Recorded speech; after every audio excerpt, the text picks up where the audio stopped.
The marble corridors of the Colorado State Capitol building in Denver echoed with the measured footsteps of legislators, lobbyists, and concerned citizens as they made their way to what had been billed as one of the most contentious public hearings in the state's recent history.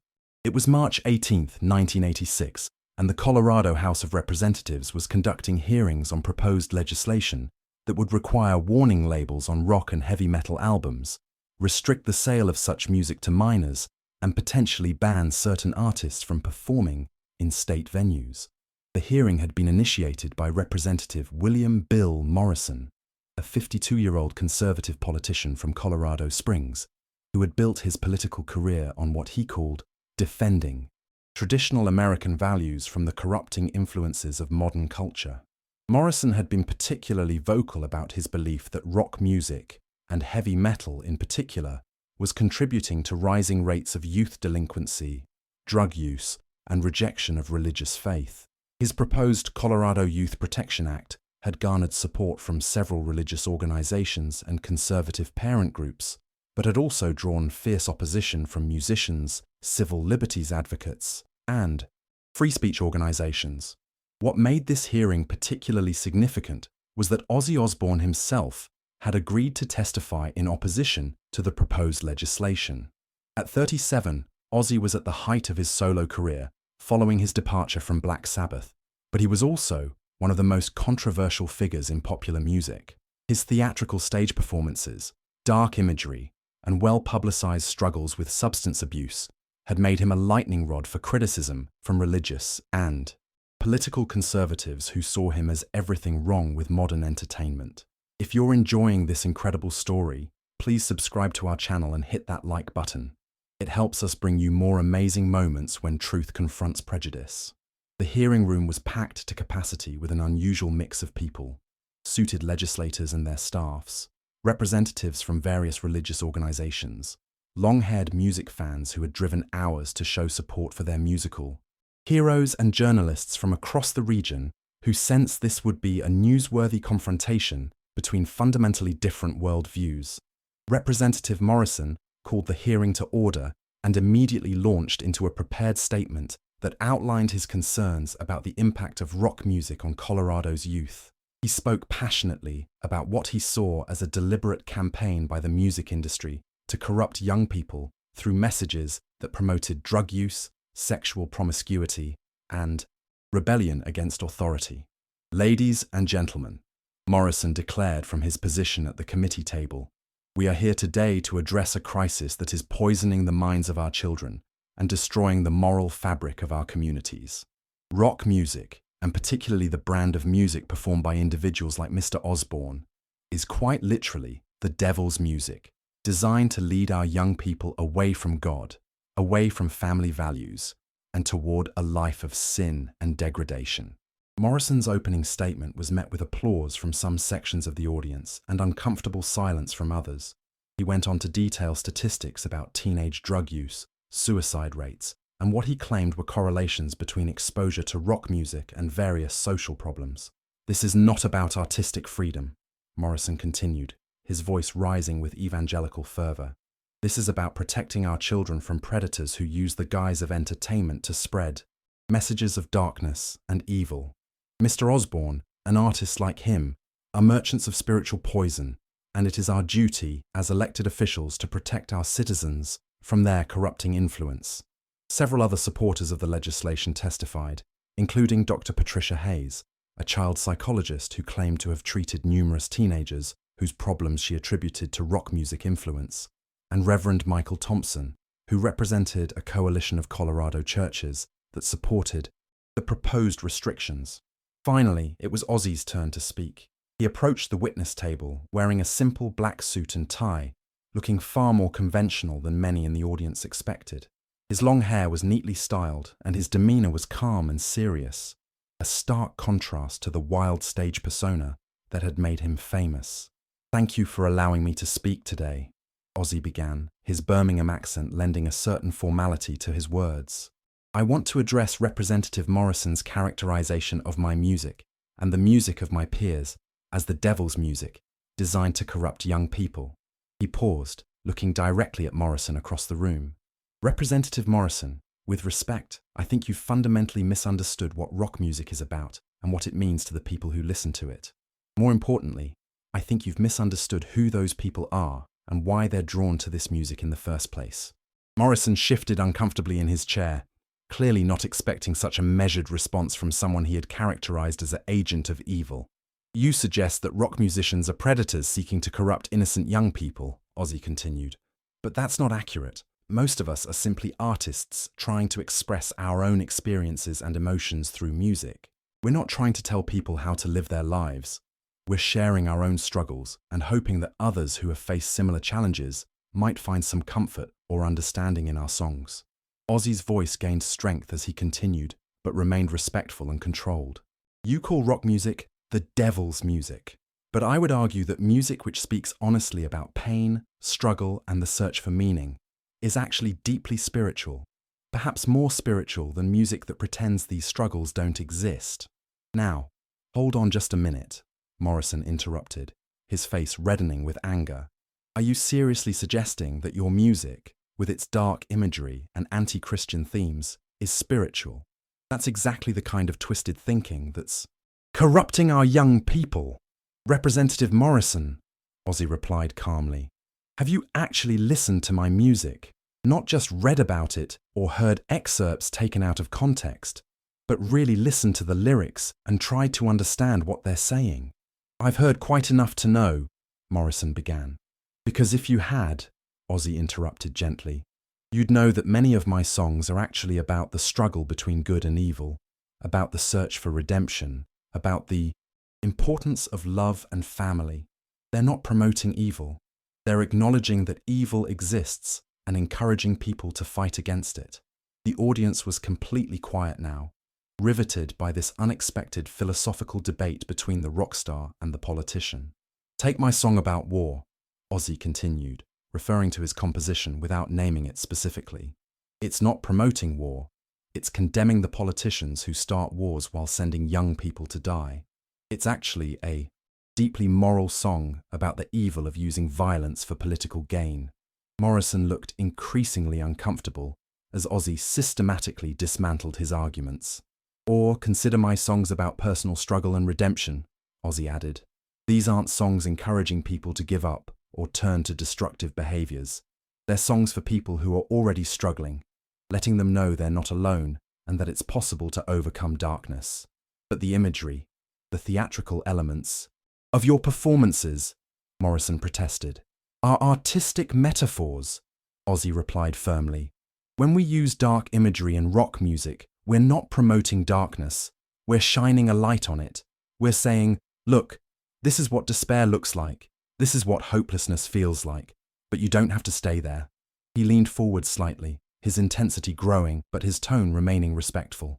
Representative Morrison, you say you want to protect young people from corruption, but I would argue that the young people who listen to rock music aren't being corrupted. They're finding hope and community in music that acknowledges their real experiences. That's absurd, Morrison snapped. Rock music promotes drug use, sexual immorality, and rebellion against legitimate authority. Does it? Ozzy challenged. Or does it speak to young people who are already struggling with these issues and help them feel less alone? Because there's a big difference between causing problems and helping people cope with problems that already exist. The audience was now completely engaged, sensing they were witnessing something more significant than a typical legislative hearing. Let me ask you something, Representative, Ozzy continued. The young people you're trying to protect, do you know who they are? Do you understand what their lives are really like? Morrison looked puzzled by the question.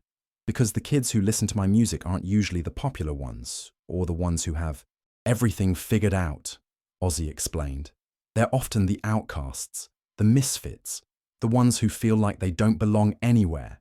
They're dealing with family problems, peer pressure, economic hardship, and sometimes abuse or neglect. His voice grew more passionate as he continued. These kids are in pain, Representative Morrison. Real pain. And when they hear music that acknowledges that pain instead of pretending it doesn't exist, they feel understood for maybe the first time in their lives. That's not corruption. That's healing. But surely you can see how the aggressive nature of rock music can promote violent behavior, Morrison argued desperately. Can it? Ozzy shot back. Because what I see at rock concerts are thousands of young people coming together in a community where they feel accepted and understood. I see kids who might otherwise turn to drugs or crime, finding a healthy outlet for their emotions through music. He stood up from his chair, his presence now commanding the entire room. You want to protect young people from corruption, then address the real sources of their pain. Address poverty, abuse, neglect, and the crushing pressure of a society that tells them they don't matter unless they fit into narrow definitions of success and acceptability. The audience began to murmur with appreciation for Ozzy's articulate defense. You want to protect them from dangerous influences? Then look at the politicians who start wars, the corporations that pollute their environment, the systems that deny them opportunities based on their economic background or the color of their skin. Morrison's face was now bright red with anger and embarrassment. Mr. Osbourne, he said through gritted teeth, you're avoiding the central issue. Your music explicitly references dark themes and anti-religious imagery. How can you claim that's not harmful to impressionable young minds? Ozzy looked at Morrison with something approaching pity. Representative, I think the problem is that you're confusing acknowledgement with promotion. When we sing about darkness, we're not celebrating it. We're naming it so people can recognize it and fight against it. He walked closer to Morrison's table, his voice becoming more intense but never losing its respectful tone. And as for anti-religious themes, I would argue that music which honestly grapples with questions of faith, doubt, and the search for meaning is more genuinely religious than music that offers only simple answers to complex questions. That's blasphemy, Morrison exclaimed. Is it? Ozzy asked calmly. Because I think faith that can't withstand questioning isn't really faith at all. It's just dogma. Real faith is strengthened by honest examination of doubt and struggle. The audience was now completely captivated by this unexpected theological discussion. You know, what I find truly harmful to young people, Representative, Ozzy continued. I find it harmful when adults refuse to acknowledge their real experiences and struggles. I find it harmful when we tell them their pain doesn't matter, their questions aren't valid, and their need for honest expression is somehow evil. Morrison was now clearly struggling to maintain his composure. Furthermore, Ozzy added, I find it deeply troubling when elected officials try to use the power of government to restrict artistic expression based on their personal religious beliefs. That's not protecting freedom. That's attacking it. This isn't about restricting freedom, Morrison protested weakly. This is about protecting children from harmful influences. No, Ozzy said firmly. This is about using fear and prejudice to attack forms of expression that you don't understand or approve of. And that's exactly the kind of authoritarian thinking that rock music has always stood against. He returned to his seat but remained standing. Representative Morrison, you've called my music the devil's music, but I would suggest that the real evil here is the attempt to silence voices that speak truth about struggle, pain, and the search for meaning. The real corruption is trying to use government power to enforce one narrow vision of acceptable thought and expression. The audience burst into spontaneous applause, clearly moved by Ozzy's passionate and articulate defense. You want to protect young people, Ozzy concluded, his voice rising above the applause. Then listen to them. Understand their real needs and struggles. Address the root causes of their problems instead of attacking the music that helps them cope.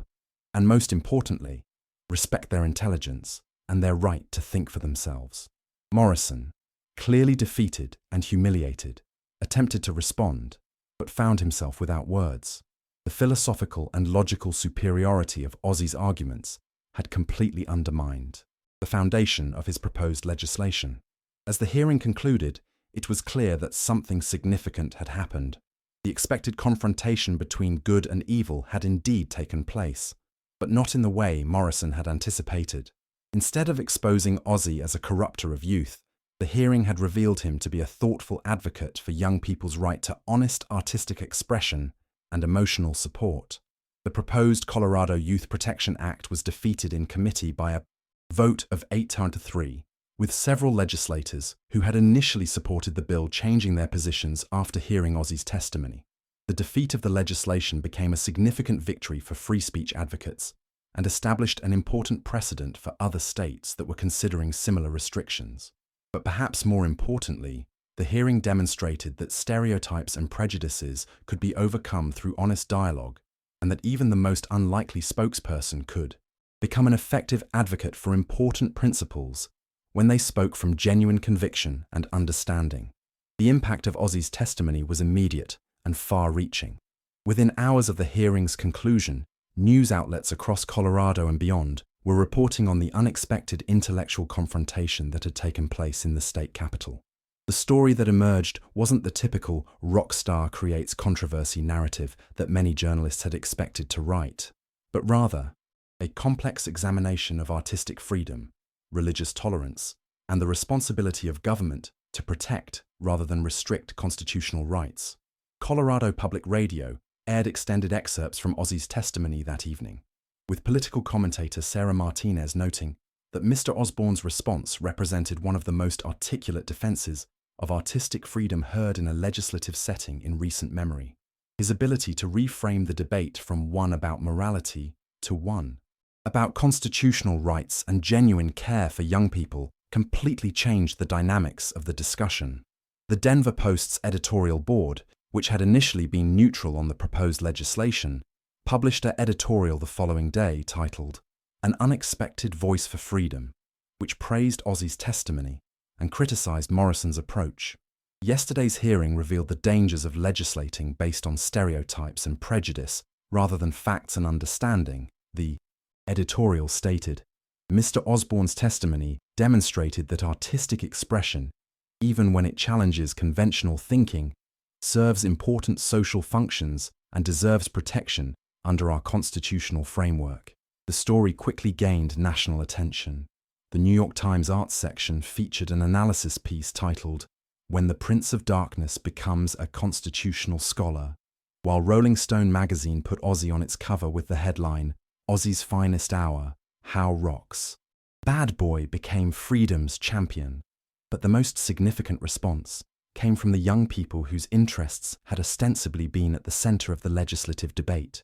High school and college students across Colorado organized rallies and letter-writing campaigns thanking Ozzy for speaking on their behalf and defending their right to choose their own music.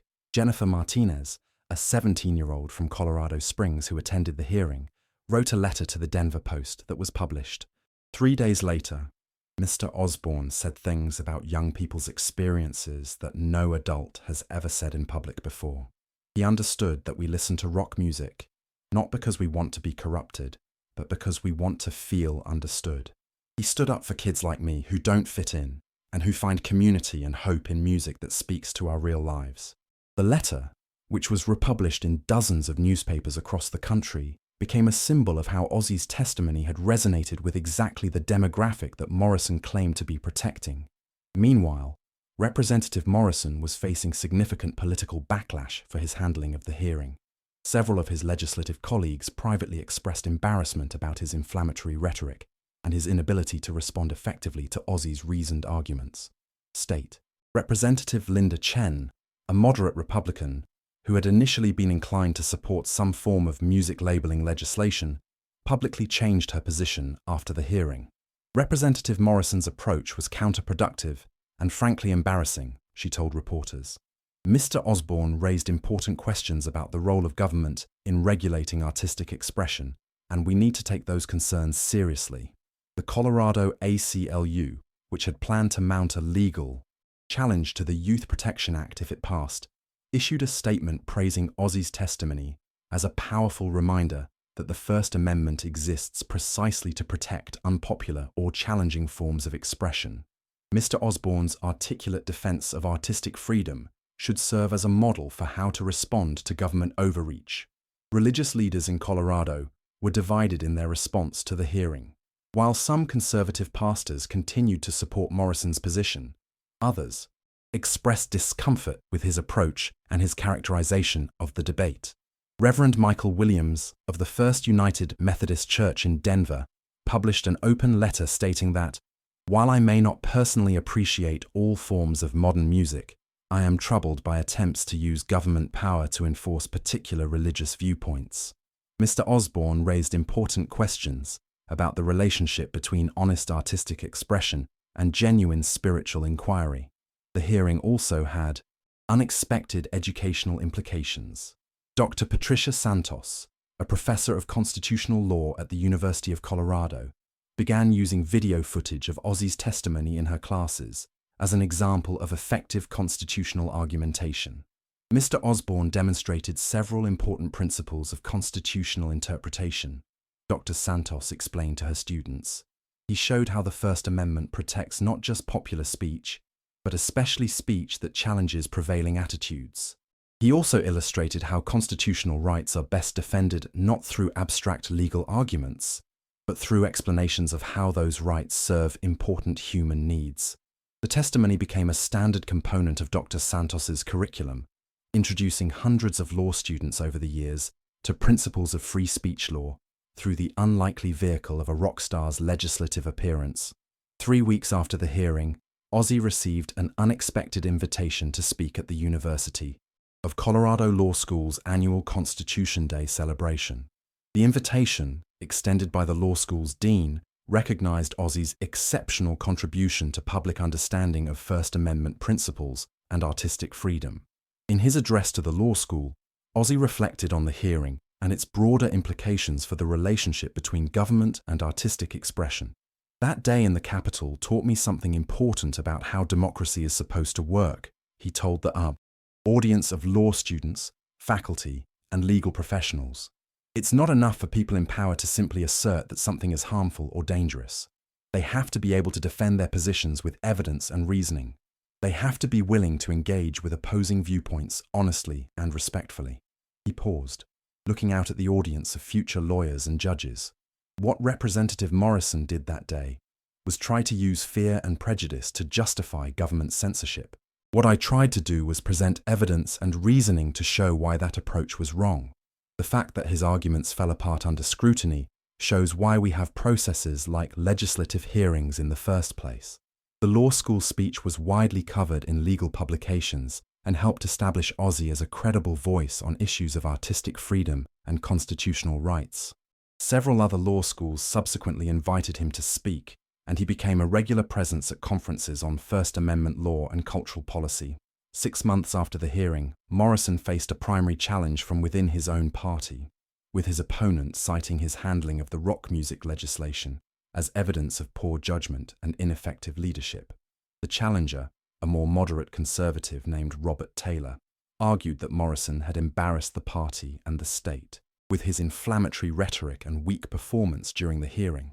Colorado deserves representatives who can articulate our values thoughtfully and effectively, Taylor said during a televised debate. Representative Morrison's approach to the music issue was neither thoughtful nor effective. He allowed himself to be outmaneuvered by someone he had completely underestimated, and in doing so, he made our entire party look foolish. Morrison lost the primary by a significant margin and announced his retirement from politics shortly thereafter.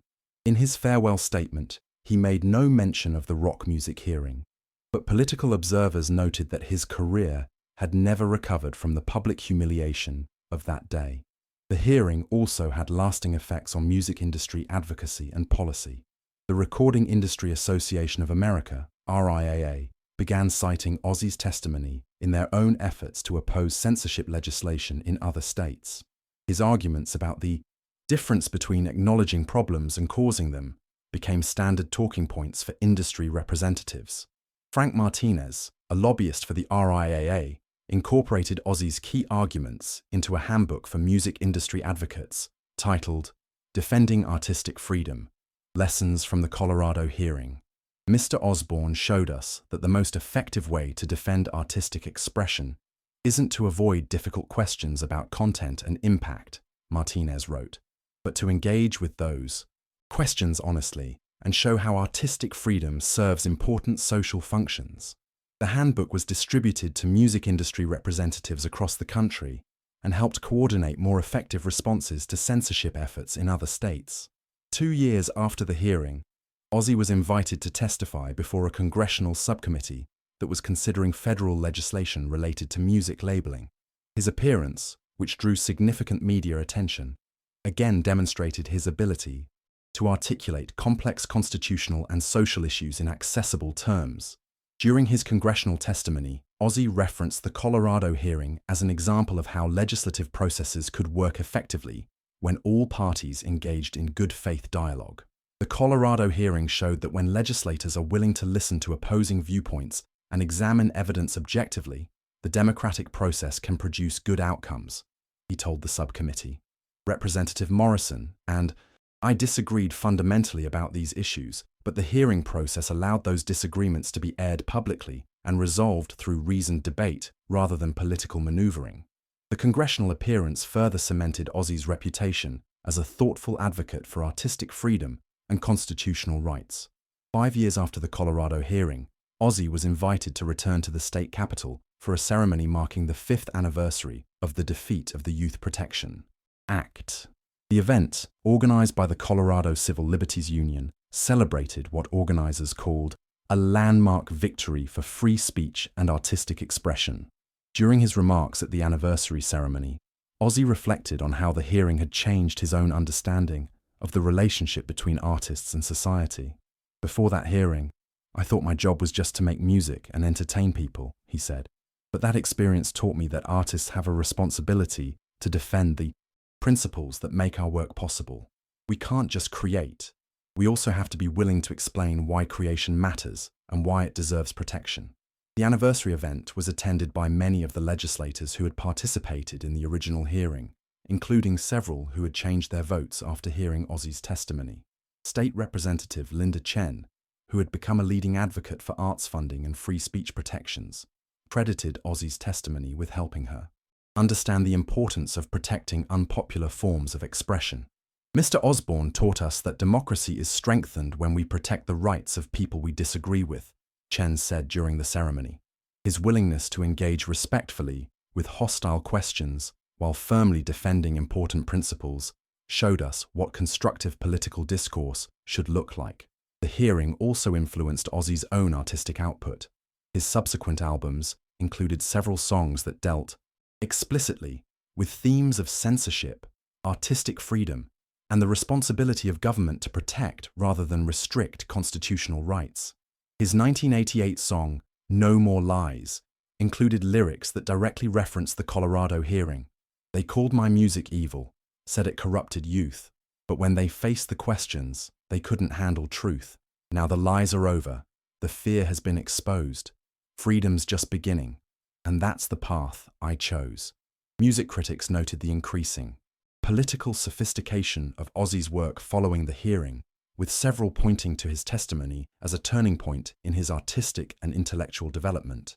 The Colorado hearing revealed Ozzy Osbourne as more than just an entertainer, wrote rock critic Robert Palmer in a retrospective analysis. It showed him to be a thoughtful advocate for important principles, and that awareness infused his subsequent work with new depth and purpose. 10 years after the original hearing, the Denver Post published a retrospective article examining the long-term impact of what the paper called the day Ozzy Osbourne schooled the Colorado legislature. The article noted that the hearing had influenced policy discussions far beyond Colorado, with legislators in multiple states citing Ozzy's arguments when opposing similar censorship efforts. The hearing had also contributed to a broader cultural shift in how artistic freedom and youth issues were discussed in political contexts. The 1986 hearing marked a turning point in how we think about the relationship between government and artistic expression, the article concluded. Mr. Osbourne's testimony showed that complex constitutional issues could be explained in terms that ordinary citizens could understand and appreciate. His performance that day elevated the entire debate and helped establish principles that continue to protect artistic freedom today. Representative Morrison's political career never recovered from the humiliation of being so thoroughly outmaneuvered by someone he had dismissed as an uneducated corrupter of youth. He lost his next election and eventually left politics entirely. Remembered primarily for the day he underestimated the intelligence and articulateness of the Prince of Darkness. The Colorado hearing became a landmark moment in the history of artistic freedom and constitutional rights, demonstrating that thoughtful advocacy and respect for democratic processes could triumph over fear, prejudice, and political opportunism. It showed that stereotypes could be overcome through honest dialogue, and that even the most unlikely spokesperson could become an effective defender of important principles when they spoke from genuine conviction and understanding. Thank you for reading this incredible story about the power of truth and articulate defense of artistic freedom. If it moved you, please subscribe to our channel and hit the like button. It helps us continue sharing stories that remind us of the importance of looking beyond stereotypes and defending the right to free expression.